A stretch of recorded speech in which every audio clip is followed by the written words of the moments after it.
Hey everybody, Mohammed here. I was originally going to write this as an article, but I figured I'd try something new and make a video about it. Um, Video is all the rage, right? So here we go.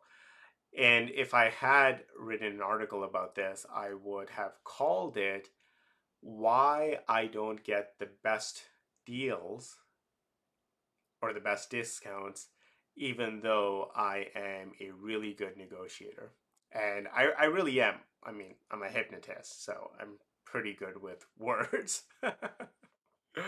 I remember, even before I got trained in NLP or hypnosis and all of that, I remember, must have been in high school. There used to be a shop on the corner of Highway 10 and Eglinton, if you live in the area, called Computer City.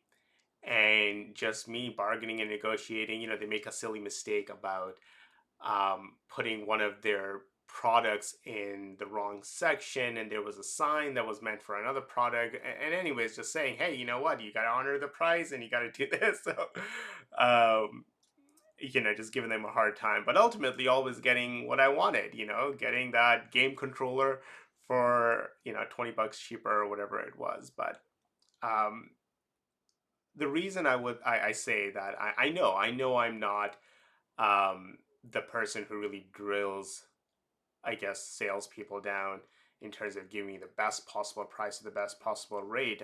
Maybe it has to do with the fact that I've been in sales for a good chunk of my life, and in a way, we're always selling. In a way, I'm still selling, but so perhaps I know what that's like. But I think where it really comes from is during my NLP training, we would do this exercise, and we learned this concept. And I've been talking a lot about it recently, even in my event that I did in December. If you attended, you know that I was talking about perceptual positions, and what that is at a very high level is the ability to move from you, where everything's about you, and you get to see what's happening in the world from your own eyes, from your own beliefs, from your own model of the world, but also have the ability to move into second position and true second position, where you're now actually in their shoes and you're seeing their model of the world, you're seeing their beliefs, what they want, their intentions, their desires, their fears, their pains, all of that. And most people think that they're doing second position, or they think that they're doing empathy, but it's not true second position. It's always a projection of what they think the other person is going through, but still from our own worldview, our own map or model of the world. And that's not real second position, because it's always going to be a distortion. It's going to be my perspective of what you're going through, as opposed to actually being able to know what you're going through. And this video is not meant to be a lesson on perceptual positions. We should have attended my December event for that. But rather, when I was going through this training, and we would practice and we would build this muscle, if you will, we would flex this muscle and we would exercise, getting into second position. And it was very useful, because I would go into work and suddenly be very aware of what's going on with my boss, like what's really going on with him, what's going on with my coworkers, right? Like, what, just almost get like kind of like a flash insight of how last night was for them, right? What's going on in their personal lives. And of course, this is completely non-verbal, but you would just get so good at getting into other people's shoes that you would just start picking up on information. Call it intuition, call it whatever you want. But there was a point where, because I'm getting so much access now, what's going on in the world, I kind of begin to realize that, yeah, this isn't a fun experience for them, having someone, wear them down to the lowest price, or haggle with them, or this. I mean, yes, let's be fair, let's all be reasonable here, but there's a limit. And it just changed, because now, yeah, I don't get the best deals. I get that, but in a way, I can't help myself, because I am more concerned about how the sale that I'm giving them, how that's going to impact their lives. what that's going to allow them to do for their own family, for the money that they're now going to spend, and just how that kind of carries forward really drives the economy, right? And at the same time, it's kind of given me a lot of confidence and sort of that gusto to never ever compromise myself, right? I mean, if my price is my price, this is what I'm charging, this is what I'm asking, that's what I'm asking, right? Because I know that, it's got to work kind of both ways. A quick story to kind of show you how perhaps if you do adapt this sort of a attitude about having more genuine care and compassion with the individuals you do business with, and business could be the contractors you hire, could be, you know, the actual employees that you have, but it could just be like the waiter or the waitress or hostess or whatever, we call them now. Sorry. I should probably edit this out, but I'm not going to. I'm going to get flamed on the internet, aren't I?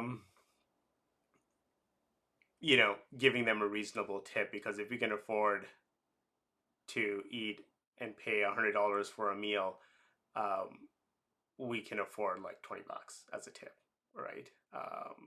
We're not struggling, and if we are struggling, we probably shouldn't be eating $100 meal, all right? Again, another conversation. So the story is a number of years ago, I went with my father to help him buy a car. So he leases a car every 4 or 5 years, and we were returning. I think we were returning his Honda Civic, and he wanted to upgrade to a Honda Accord. And the Civic had some damage to it, and the dealership that he was returning it to wanted something like $3,000 to take care of the damage. And the kilometers, he was a little bit, no, he was actually fine on kilometers. There was something else as well, but all in all, the bill came up to almost like $3,500. And I knew it wasn't that much. These guys were definitely taking advantage. But he also wanted to buy a car, so we went to a different Honda dealership, and I went, with my dad to kind of negotiate the deal. And my dad was armed with this report from Car Cost Canada. I don't know if you've heard of it, but supposedly it gives you the dealer's cost price, and you're supposed to kind of work off of that so you know what the floor is. Again, probably another conversation, but I'm pretty sure that they're all sort of in on it. Yeah, that it can't really be the true cost. And maybe it is, but there's probably rebates or something. I don't work in the industry, so I don't know. But what I do know is that most people demand that they get the cost price, right? Even though on Car Cost's website itself is like, take the cost, and, the recommendation they make is take the cost and, maybe put on, like, I think they say 2 points or 3% on top of that or something, which usually works out to another 200-300 bucks on top of cost price. Anyways, so my dad pulled out the report, and the salesperson saw the report, and he's like, "Yes, Fripple, yeah, I guess this is the thing. Everyone, this is why I say everyone's probably in on it. So how about we do cost plus 300 bucks?" And I turned around and I said, "Why don't we do cost plus 500 bucks?" Right? And that kind of shocked him. And it's like, "Wait, that's more?" And I'm like, "Yeah, I know, but we really just want everything to kind of go smoothly, and you know um, you can probably do a little bit more than just a couple $100, right?" In my head, I know that this is going to increase my dad's payment by like what, $4-5 a month. uh, but here's an opportunity to show genuine care, to show compassion, and to just really build a solid relationship. Now, as I'm telling this story, I'm sure some of you are probably listening that and thinking to yourself that this was a move, but it wasn't. How it played out, of course, and maybe a part of me knew intuitively that if you treat someone like an actual human rather than just a salesperson, rather than just an employee, rather than just a label, but we see each and every one of us as genuine humans, um, all sharing this planet. Really interesting and amazing things can happen, can't they? So we showed him the damage and whatever the other thing was that I still can't remember. And he came and looked around. He's okay. Well, let me see what I can do. Anyways, we went home. We got called by him a couple days later, and he basically said, so he's got some good news. It's only going to work out to something like $750, as opposed to $3,500. And I'm like, wow. He's like, yeah, because taking a look at the damage, it's mostly on the bumper. Apparently, they replace the bumpers anyways every time to take back a car. So we don't really have to worry about that. And on top of that, he actually has a personal budget that he can use to his discretion um, whenever he wants, and he's going to take $500 from that budget and apply it to the already low 750. And so really the only extra that my dad had to pay was $250. And then on top of that, of course, we bought the car and we did the deal there, and it was very, very smooth. But on top of that, every time my dad's kind of gone, for an oil change or had to get some service done, and that salesperson happens to be working there, always treats them with just so much respect and so much kindness and takes care of him, right? And that